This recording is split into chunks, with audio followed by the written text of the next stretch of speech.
everyone, welcome to new session. ଆଜିର ସେସନ୍ରେ ଆମେ class କରିବାନି ଖାଲି क्वेश्चन आंसर डिस्कस करवा ओके। तमर पॉलिटिकल साइंस रो यूनिट 1 आमर वीडियो रे क्लासटा सरी जाइए फास्ट ओके। गोटे यूनिट ऑलरेडी आमर सरी गला, यूनिट 1 कंप्लीट हो गला आमर ओके। तो जो मैंने यूनिट 1 को देखी ना ऑलरेडी 3टा वीडियो यूनिट 1 रो कर सारी, तो सेटा को टिके देखिबे, तापर आज क्वेश्चन आंसर सेशन टाकू एंजॉय करवा ओके। तो सेटा जदि भल से पढ़ी ताहले क्वेश्चन आंसरटा इजी लगे ओके। तो आज सेशन टाकू स्टार्ट करवा पूर्वर नया करी जदि चैनल को आसी ताहले प्लीज सब्सक्राइब करने सहित बेल आइकन को दबाई दब, ता सहित आपण मानकर कमेंट मध्य निहाती जणिबो। सब बेले आम चैनलटा आपणक सपोर्ट दरकार करुछि ओके। तो आपणक सपोर्ट जदि मिलिबो पिला माने ताहले चैनलटा आगकू माड़ी चलिबो। तो आजिर सेशन रो प्रथम क्वेश्चन कौन अच्छे चलो देखिबा। तो प्रथम क्वेश्चन आसी, तो जो सरकार री शासन क्षमता कौनसी निर्दिष्ट श्रेणीर लोकंक पाखरे न रही समग्र गोष्ठीर सदस्य मानक हाथ रे न्यस्त थाए ताकू गणतंत्र कहा जाए। तो एटा के कहिथिले, एई कथाटा के कहिथिले बोली क्वेश्चनटा पकईछि। तो यार आंसर कौन हम, तो मैंने जो मैंने वीडियोटा को देखी थे मोर क्लास रे, तो से मैंने निहाती तार आंसर दे पारिबे। एटा कहिथिले के लॉर्ड ब्राइस बोली कहिथिले ओके। तापरे सेकंड क्वेश्चन कौन, तो सेकंड क्वेश्चन थिला गणतंत्र शब्दटी क्यों दुईटी ग्रीक शब्दरू आनीत। आमर क्लास टाइम रे पढ़ाई गणतंत्र शब्दटी दुईटी ग्रीक शब्दरू आनीत होता, जोटा कि डैमोस एवं क्राटस बोली कहुए। तो दुईटी ग्रीक शब्द डैमोस एवं क्राटस रु आसी, डैमोस रो अर्थ है गण आ क्राटस रो अर्थ है शासन बा क्षमता। तेणु जदि आम कहबा यार आक्षरिक अर्थ कौन, गण शासन। गणतंत्र आक्षरिक अर्थ कौन, गण शासन। गणतंत्र आक्षरिक अर्थ कौन, गण शासन। तापरे क्वेश्चन नंबर 4 रे काना कहिछि ना, किए कहिथिले जे गणतंत्र हेउछि एपरि एक शासन व्यवस्था जेउटी प्रत्येक व्यक्तिर अंश थाए। एक कथा किए कहिथिले, तुम निश्चय जानिथिबो। एक कथा कहिथिले आमर सिली कहिथिले, किए कहिथिले, सिली कहिथिले ओके। तापरे आसिला क्वेश्चन नंबर 5। क्वेश्चन नंबर 5 रे कौन कहा जाइछे जे किए कहिथिले गणतंत्र हेउछि गणंकर, गणंक द्वारा गणंक पई उद्दिष्ट शासन। एक कथा किए कहिथिले जे माने जानिथिबो निहाती कमेंट सेक्शन रे जणिबो ओके। तो यार आंसर हवा अब्राहम लिंकन। अब्राहम लिंकन के जे कि पूर्वतन अमेरिकार राष्ट्रपति थिले ओके। से कहिथिले गणतंत्र होछि गणंकर, गणंक द्वारा गणंक पई उद्दिष्ट शासन बोली। तापरे क्वेश्चन नंबर 6 आछि कोन, प्रतिनिधिमूलक गणतंत्र काहाकू कुआ जाय रे बिले। हे गणतंत्र रो प्रतिनिधिमूलक काहाकू कुआ जाय, परोक्ष गणतंत्र को प्रतिनिधिमूलक गणतंत्र बोली कुआ जाय, बुझि पारलो, परोक्ष गणतंत्र ओके।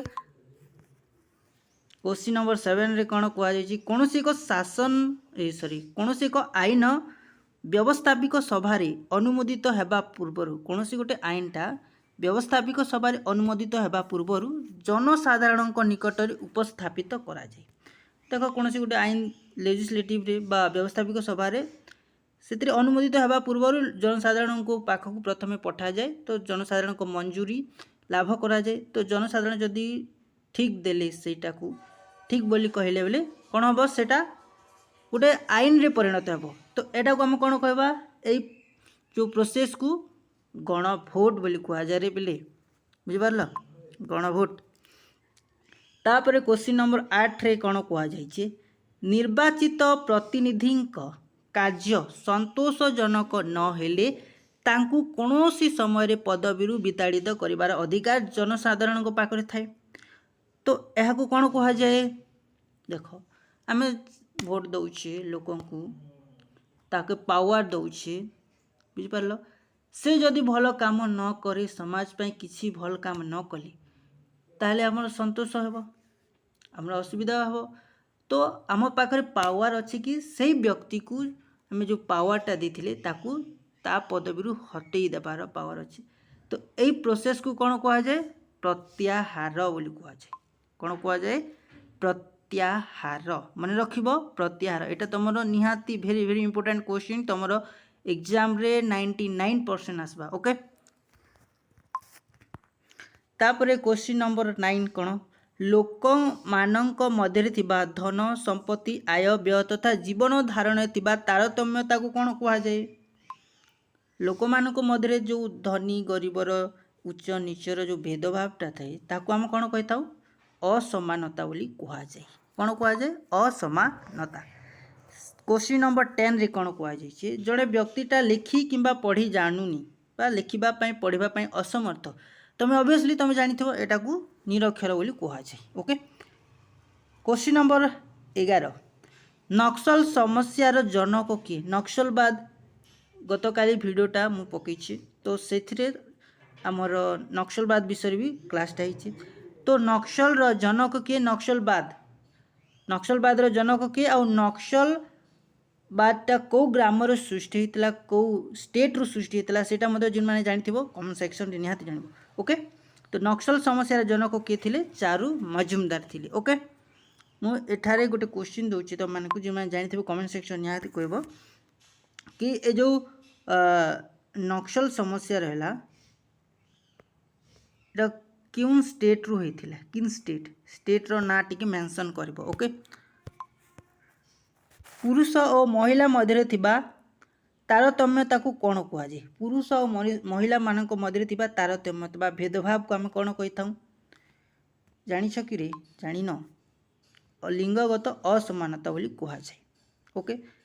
इजी क्वेश्चन वर्तमान क्यों देश रे प्रत्यक्ष गणतंत्र प्रचलित एटा गोटे वेरी इंपोर्टेंट क्वेश्चन तुमर एग्जाम रे ऑलरेडी बहुत 3-4 थर भाया मुझे देखी आसी ता पूर्वर आसी तो वर्तमान क्यों देश रे प्रत्यक्ष गणतंत्र प्रचलित ये जानते स्विट्जरलैंड रे ओके। स्विट्जरलैंड रे वर्तमान समय में प्रत्यक्ष गणतंत्र देखा मिली ओके। तापरे गणतंत्र को केते भाग विभक्त कराई जाइछे गणतंत्र को आमर 2 भाग विभक्त कराई कौन कौन प्रत्यक्ष गणतंत्र आ गोटे परोक्ष गणतंत्र 2 मार्किया क्वेश्चन भी तुमको आसी कह कौन गणतंत्र को केते भाग विभक्त कराई आ कौन कौन आंसर जानथिबो लिखिदेव फटाफट। गणतंत्र को किए अयोग्यतार शासन बोली कहिथिले एटा गोटे निहाती जानिबा दरकार ओके। गणतंत्र को किए एटा को व्यक्ति जनक जे गणतंत्र हूँ गोटे अयोग्यतार शासन बोली कही निहाती यार नाटा जानी फागेट थिले ओके। जनतांकर बाणी ही ईश्वरंक बाणी बोली किए कही थिले एटा गोटे भी निहाती दरकार जानिबा ओके। एटा भी वेरी इंपोर्टेंट क्वेश्चन एक कथा किए कहते रूसो कही कि जनतांकर बाणी हूँ ईश्वरंक बाणी ओके रूसो कही तापर आसला क्वेश्चन नंबर 17 रे काना कह जाइए प्रत्यक्ष गणतंत्र अन्य नाम कौन किए जानिछ प्रत्यक्ष गणतंत्र अन्य नाम होछि विशुद्ध गणतंत्र प्रत्यक्ष गणतंत्र अन्य नाम विशुद्ध गणतंत्र आउ परोक्ष गणतंत्र अन्य नाम होछि प्रतिनिधिमूलक गणतंत्र ओके।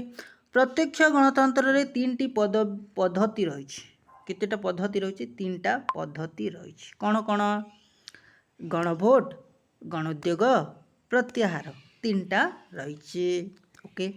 तापरे हला गणतंत्र राष्ट्र रे सर्वोत्तम कर्ता किए आमर गणतंत्र राष्ट्र रे सर्वोत्तम कर्ता किए जनसाधारण होचे सर्वोत्तम कर्ता जनसाधारण जदि चाहिए लोकन को पदवी हटे भी पारे जो मैंने जहाँ बाची ओके से चाहिए बेले देशर शासन व्यवस्था को बदली दे पारे ओके। तो जनसाधारण को ऊपर